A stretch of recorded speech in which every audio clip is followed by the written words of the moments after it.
Как да звучим като най-важният човек за тотото?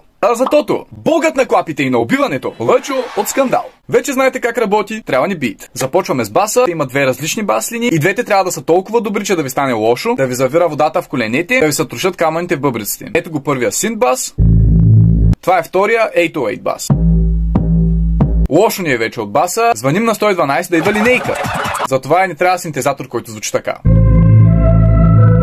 Вече сме вътре в линейката, лошо ни е, чуваме някакви гласове ни се размазват, затова използваме и тях в песента.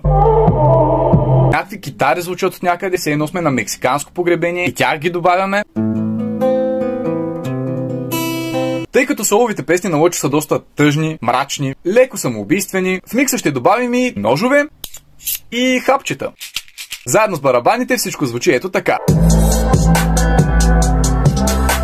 Характерно за Лъчо е, че започва стиховете си супер чил, обаче това, което следва после е депресия. Вижте какво имам предвид. Боли, дървата цепих, но си срязах пръста, вали, красиво е, но имам болки в кръста. Дали е фамилното име на Борис, нали? На погребение се дава жито, а не орис.